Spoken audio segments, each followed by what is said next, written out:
Hello everyone, मैं doctor Praveen Khapekar, neurologist and consulting paediatrician. इस video में आपको ब्रेस्ट फीडिंग से संबंधित बहुत ही इंपॉर्टेंट इन्फॉर्मेशन शेयर करता हूं, जो सभी माता अपने शिशु को सफलतापूर्वक स्तनपान करा लें। मेरी सभी माताओं से रिक्वेस्ट है कि इस वीडियो को अंत तक देखिएगा, क्योंकि ये देखने में आया है कि माताओं की छोटी छोटी गलतियों की वजह से उनका शिशु स्तनपान से वंचित रह जाता है। तो चलिए हम इस वीडियो को स्टार्ट करते हैं। स्तनपान शिशु के लिए सर्वोत्तम आहार है। जन्म के बाद पहले घंटे के अंदर ही शिशु के स्तनपान से शुरुआत करनी चाहिए। उसे 6 महीने तक केवल लगातार माँ का ही दूध पिलाना चाहिए। 6 महीने के बाद ऊपर की हाथ शुरुआत करते हुए 2 साल तक स्तनपान जारी रखना चाहिए। माँ के दूध में सभी प्रकार के पोषक तत्व होते हैं, साथ में एंटी इन्फेक्टिव प्रॉपर्टी भी होती है, जिससे शिशु का संपूर्ण शारीरिक एवं बौद्धिक विकास होता है, बहुत सारी बीमारियों से बचाव होता है, शिशु के भविष्य का स्वास्थ्य भी अच्छा रहता है, माँ का स्वास्थ्य भी अच्छा रहता है और शिशु परिवार और देश के विकास में अपना सहयोग प्रदान करता है। तो स्तनपान से शिशु को भी फ़ायदा होता है, माँ को भी फ़ायदा होता है, परिवार को भी फ़ायदा होता है, देश को भी फ़ायदा होता है। आपको ये जानकर आश्चर्य होगा कि भारत में 10 में से 5 माताएं अपने शिशु को स्तनपान करा पाती है। अर्थात जो ब्रेस्ट फीडिंग का जो रेट है इंडिया में, वो केवल 54.3% है और उसमें से भी केवल 40% माता ही लगातार 6 महीने तक अपने शिशु को स्तनपान कराती है। आइए पहले हम यह जानते हैं क्यों बहुत सारी माताएँ अपने शिशु को स्तनपान नहीं करा पाती है। सबसे जो पहला मुख्य कारण है कि माता पिता, फैमिली एंड हेल्थ वर्कर को ब्रेस्ट फीडिंग के बारे में कोई नॉलेज नहीं रहता, अवेयरनेस नहीं रहता। साथ में उनको फैमिली एंड हेल्थ वर्कर से भी प्रॉपर ब्रेस्ट फीडिंग के लिए मदर को सपोर्ट नहीं मिल पाता है। दूसरा जो इम्पॉर्टेंट रीज़न है कि गर्भावस्था के समय ही माँ स्तनपान के बारे में कोई गाइडेंस और काउंसलिंग नहीं लेती है। तीसरा जो सबसे इम्पॉर्टेंट चीज़ है कि देखने में आया है कि जन्म के बाद शिशु की शुरुआत होती है ऊपर के दूध से ही हो जाती है। पहले हम 2-3 दिनों तक लगातार शिशु को ऊपर का दूध पिलाते रहते हैं, गाय का दूध या फार्मूला मिल्क और बहुत से बार हम लोग क्या करते हैं कि शिशु को ऊपर का दूध बॉटल से पिलाना चालू करते हैं। एक बार हमने अगर उसको बॉटल से शिशु को ऊपर का दूध पिलाना चालू कर दिया 3 से 4 दिन तक, तो यह देखने में आया कि 4-5 दिन के बाद में शिशु माँ का दूध लेने को देखता ही नहीं और स्तनपान से बिल्कुल वंचित हो जाता है। उसके साथ चौथी मेजर प्रॉब्लम है कि अगर माँ को स्तनपान से संबंधित कोई भी प्रॉब्लम है या इशू है, तो वो अपनी प्रॉब्लम बिल्कुल भी शेयर नहीं करती, किसी को बताती नहीं है, जो उनका शिशु स्तनपान से बिल्कुल वंचित रह जाता है। आइए मैं यहाँ आपको ब्रेस्ट फीडिंग से related most important information share कर रहा हूँ। साथ में आपको यही बता रहा हूँ कि आपको कहाँ पर किन किन बातों का ध्यान रखना चाहिए, जिससे आप अपने शिशु को सफलतापूर्वक स्तनपान करा लें। तो सबसे पहले जो इम्पॉर्टेंट टिप है कि जो स्तनपान की शुरुआत होती है वो गर्भावस्था से होती है। गर्भावस्था में ही आपको स्तनपान की पूरी तैयारी करना चाहिए, पूरा नॉलेज लेना चाहिए।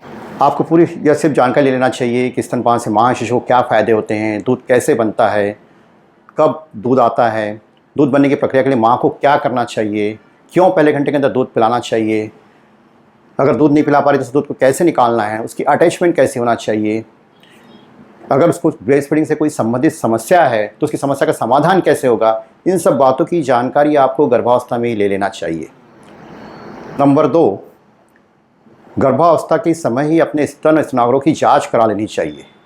यह देखने आया कि बहुत सारी माताओं को पता नहीं चल पाता, डिलीवरी के बाद उन्हें पता चलता है कि उनके निप्पल में कोई प्रॉब्लम है, निप्पल फ्लैट है, इन्वर्टेड है, उसकी वजह से शिशु को दूध नहीं पिला पा रही है।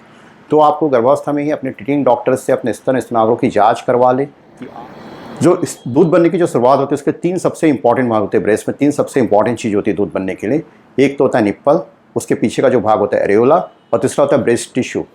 ब्रेस्ट टिश्यू में जो मेमरी ग्लैंड होती है वहाँ पर दूध बनता है। वहाँ से ग्लैंड से दूध बनते हुए नीचे आता है, डक्ट से नीचे हुए जो एरियोला के पीछे जो लैक्टिफेरस साइनस होता है वहाँ पर दूध डिपॉजिट होता है। अब दूध बनने के लिए माँ को क्या ध्यान रखने का है? 2 चीज़ बहुत ही इंपॉर्टेंट होती है, 2 हार्मोन बहुत ही इंपॉर्टेंट है। एक प्रोलैक्टिन हार्मोन होता है जिससे कि मिल्क प्रोडक्शन होता है, और दूसरा होता है ऑक्सीटोसिन हार्मोन जिससे मिल्क इजेक्ट होता है, मिल्क बाहर निकलता है। अब दूध बनने के लिए माँ को डिलीवरी के बाद क्या ध्यान रखना चाहिए कि जैसे ही जो शिशु डिलीवरी के बाद माँ का दूध पीता है या स्तन चूसता है, सक करता है, तो वहाँ से सिग्नल ब्रेन को ट्रांसफ़र होते हैं, वहाँ से प्रोलैक्टिन हार्मोन सिक्रेट होता है और वहाँ से ब्रेस्ट में दूध बन जाता है। और साथ में जो ऑक्सीटोसिन हार्मोन भी सिक्रेट होता है, तो दूध जहाँ पर दूध बना वहाँ की मांसपेशी में संकुचन होता है, दूध नीचे आके जमा हो जाता है। जब बच्चा एक कॉम्प्रेस एरियोला को कॉम्प्रेस करेगा, जब सक करेगा एरियोला को कॉम्प्रेस करेगा, तभी दूध एक्सप्रेस कर पाएगा। तो आपको यहाँ पर ध्यान रखना बहुत ज़रूरी है कि दूध बनने के लिए बच्चे का स्तन चूसना बहुत ही ज़रूरी है, तभी मिल्क प्रोडक्शन स्टार्ट होगा। और उसके बाद जब मिल्क बन जाता है तो बच्चे को एक्सप्रेस करते अच्छे से आना चाहिए, मतलब बनने की प्रक्रिया और निकलने की प्रक्रिया अगर बराबर होगी तभी दूध अच्छे से बनता रहेगा और आता रहेगा। इस बात का बिल्कुल ध्यान रखने का है। और ख़ासकर जब तीसरे और चौथे दिन जब ब्रेस्ट से मिल्क आ जाता है, उसे हम लोग कहते हैं ब्रेस्ट एनगॉर्जमेंट, वहाँ पर आपको दूध पिलाना बहुत ही ज़रूरी है। अगर वहाँ पर आप दूध नहीं पिलाती हो तो कम से कम दूध को निकालिए, अदरवाइज़ वहाँ से मिल्क प्रोडक्शन बनना बंद हो जाएगा। एक बार ब्रेस्ट में अगर मिल्क जमा हो गया, आप दूध नहीं पिला पा रही, तो ब्रेस्ट को नेगेटिव सिग्नल जाते हैं और दूध बनना बंद हो जाता है। तो जो नेक्स्ट टिप है, जन्म के बाद पहले घंटे के अंदर ही शिशु के स्तनपान की शुरुआत करनी चाहिए। जैसे ही माँ अपने शिशु को दूध पिला लेती है, माँ और शिशु के बीच में एक बॉन्डिंग हो जाती है, और जैसे जैसे जो फीडिंग कराती रहती है वो बॉन्डिंग और भी एग्रीवेट होती है, और वहीं से जो है मिल्क प्रोडक्शन भी स्टार्ट हो जाता है और शिशु के स्तनपान की एक सफल शुरुआत हो जाती है। इसलिए जन्म के बाद पहले घंटे के अंदर ही स्तनपान कराना चाहिए। अगर आपका सीज़र हुआ है तो आप 4 घंटे के अंदर ही स्तनपान की शुरुआत कर सकते हैं। शिशु को जो है दूध, माँ के दूध के पहले कोई भी ऊपर की चीज़ें नहीं देना चाहिए। इसे हम लोग कहते हैं प्री लैक्टल फीड, अर्थात ऊपर जो गाय का दूध हो गया, फार्मूला मिल्क हो गया, हनी हो गया, शुगर हो गया, ग्लूकोज का पानी, ऐसी कोई भी चीज़ें नहीं देना चाहिए। अगर शिशु को हम लगातार 2-3 दिनों तक ऐसी चीज़ें देते रहते हैं तो बाद में शिशु माँ का दूध पीने को देखता नहीं है, शिशु अच्छे से स्तन चूसता नहीं और इससे जो है मिल्क प्रोडक्शन होता नहीं। नेक्स्ट जो इंपॉर्टेंट टिप्स है कि शिशु की स्तन पर पकड़ बहुत ही अच्छी होना चाहिए, तभी दूध अच्छे से एक्सप्रेस कर पाएगा। शिशु की स्तन पर पकड़ समय इस बात का ध्यान रखना चाहिए, जब शिशु जो स्तन को पकड़ता है तो उसका जो एरियोला, जो पीछे का एरियोला भाग है, वो उसके मुंह में होना चाहिए, जिससे कि शिशु टंग से उसको कॉम्प्रेस कर सके और दूध अच्छे से एक्सप्रेस कर सके। नॉर्मली अगर शिशु की पकड़ अच्छी रहती है तो आपको ऊपर से तो एरियोला दिखेगा लेकिन नीचे से नहीं दिखेगा, और यहाँ पर जब अच्छी पकड़ रहेगी तो शिशु सक करेगा, सकिंग करने के बाद तो आपको सॉलोइंग करेगा, मतलब दूध निकलने की भी आवाज़ आएगी। तो नॉर्मली 5 से 10 मिनट तक सक एंड सॉलो करने के बाद शिशु कंफर्टेबली 2 से 3 घंटे सो जाएगा और दूध के लिए परेशान नहीं रहेगा।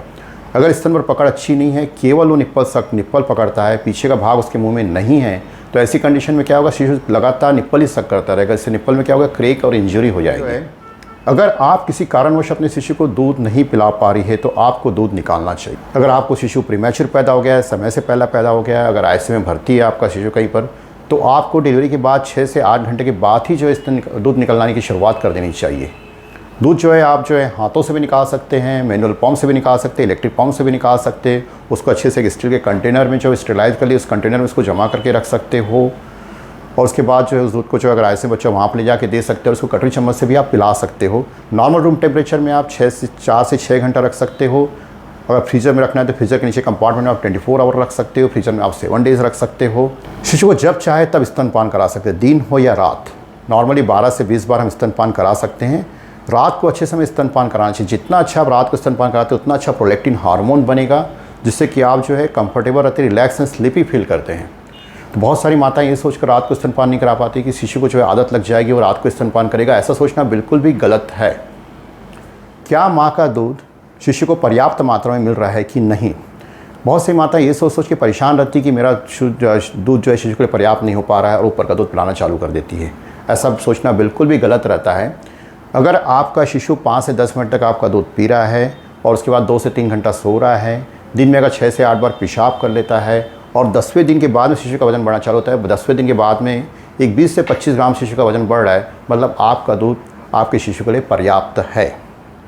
नेक्स्ट इंपॉर्टेंट टिप है कि जहाँ पर भी आपकी डिलीवरी हुई है, गवर्नमेंट हॉस्पिटल में हुई, प्राइवेट हॉस्पिटल में हुई, डिस्चार्ज के पहले ये आप सुनिश्चित कर ले कि आपको ब्रेस्ट फीडिंग के बारे में पूरी जानकारी मिल गई है, आपको पता चल गया कि पूरी पोजीशन कैसी हो, अटैचमेंट है, मुझे दूध अच्छे से आ रहा है या कोई समस्या तो उसका समाधान हो गया है। इस बात का बिल्कुल ध्यान रखिए, क्योंकि अगर आप शिशु को जो है ऊपर के दूध में की छुट्टी करा कर ले जा रही है, आपका शिशु आपका दूध बिल्कुल नहीं पी पा रहा है, तो चांसेस है कि आगे जाके भी आपका शिशु जो है दूध ना पिए।